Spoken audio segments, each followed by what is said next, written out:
E aí, pessoal, hoje nós vamos nos ater à história egípcia, né, de Moisés. A gente vai começar com Moisés. O que seria...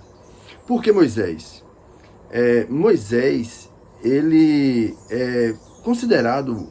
Quem escreveu o Pentateuco é Moisés. É a história de Moisés, é aquilo que estrutura o Pentateuco. É aquele egípcio, aquele cara que foi criado pelos egípcios. Uns dizem que ele é hebreu, nascido dos hebreus, nascido dessa galera.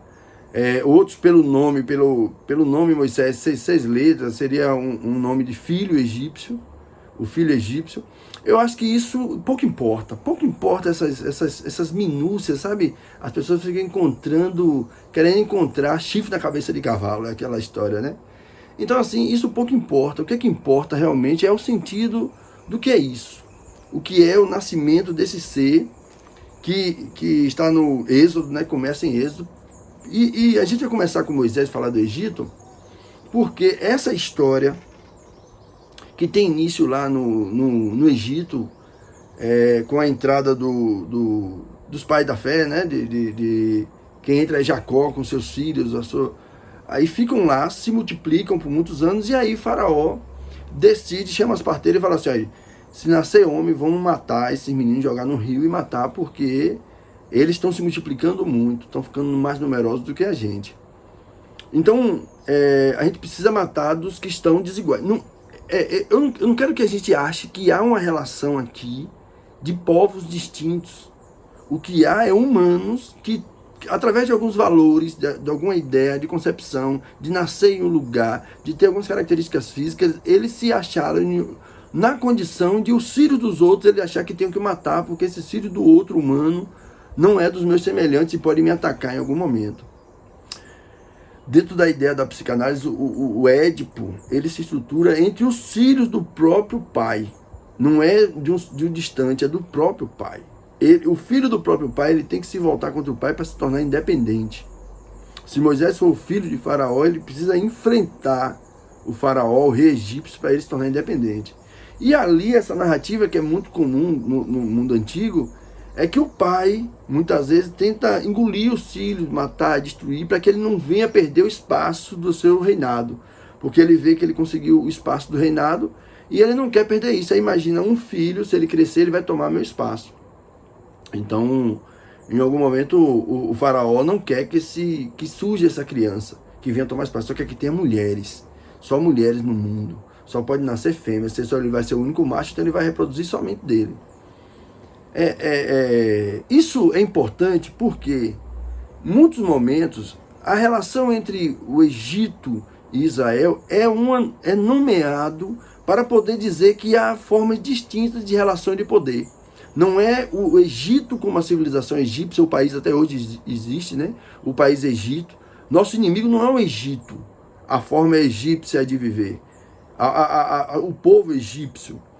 Nossa briga é contra uma estrutura de opressão que mata crianças para poder se manter vivo. Não existe nenhum sistema de opressão que mate crianças. Deus intervém na história nesse momento para poder fazer assim: não dá. Não dá para as pessoas ficarem. Como é que ele intervém na história? Eu acho que ele intervém antes de Moisés. Já há uma intervenção de Deus, porque as filhas egípcias, ela tem mais...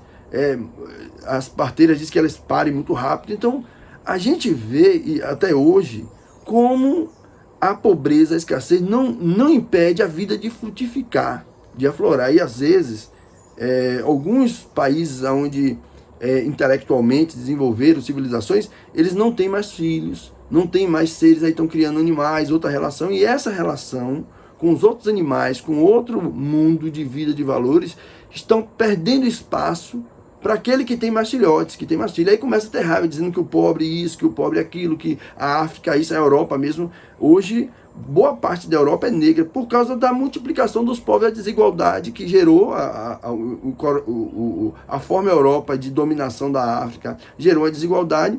Eles se multiplicaram, vieram para a Europa, morar na Europa como imigrantes. Hoje tem muito mais filhos do que os europeus, muitos da galera, e hoje já domina a Europa, e há uma rejeição, um preconceito, uma discriminação com esses que estão morando na Europa.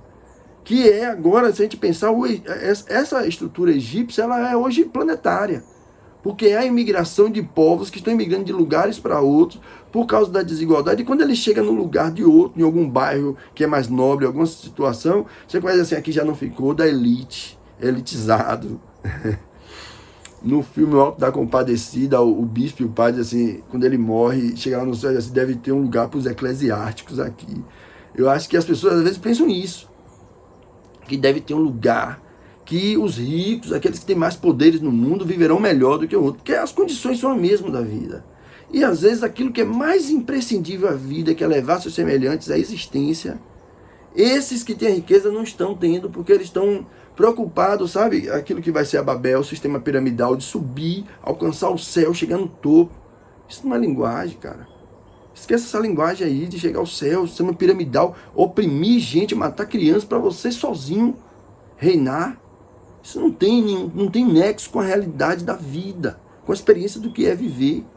A gente não pode fazer relação com isso, de forma alguma. Então Moisés é esse tirado das águas, né? Esse que do Egito, ou é filho do Egito, ou é filho dos pobres. Então, eu não quero colocar aqui nenhuma relação, eu vou até tentar tirar esse nome do Egito, tal, mas é porque a gente vai compreender essa teologia que eu quero trazer a vocês, é a ideia de que há humanos, em primeiro lugar, antes de existir China, antes de existir o Egito, antes de existir os Estados Unidos, antes de existir o Brasil como nome, antes de existir qualquer país que se constitua com o nome de um povo, de uma nação, de uma forma, de uma cultura, de forma de viver, de existir. Antes de existir isso, existem os humanos. Os humanos. Que esses humanos, eles são... eles têm a característica com eles, a característica do lugar onde eles cresceram. Então eles comem alguma coisa, eles se alimentam disso, eles usam aquilo ali pela cultura de viver naquele lugar. E a gente, por não viver ali, a gente acha que aquilo que eles comem, aquilo que eles fazem pode ser errado, causa divergência, a forma cultural de lidar com a procriação da própria espécie, né? Como é que tem os seus filhotes, tem lugar que tinha gêmeos, era maldição, deficiente físico era maldição, característica melanina, cor da pele era maldição, ser mulher era maldição, há formas de maldições diversas, a questão de algumas doenças de pele era maldição, há formas da gente pensar que o homem criou por desconhecer o que era a realidade. Eu tenho uma experiência assim, que eu mais tenho notório do que era a realidade, o que mudou com meus estudos, conhecimento, é a questão do epilético, as convulsões epiléticas. Então, aquilo que era epilepsia, que era tido na minha infância, eu via casos desse, achava que a baba ia pegar, que aquilo era uma doença, era um demônio que tomava as pessoas. Eu vivi isso na minha infância, achava que era isso. Quando eu via aquilo acontecendo, hoje a dimensão é outra, a relação é outra. Eu tenho um aprendizado que agora me dá uma certeza que é uma convulsão, um problema neurológico, que aquilo resolve com medicações, com algumas intervenções. Então é um outro cenário.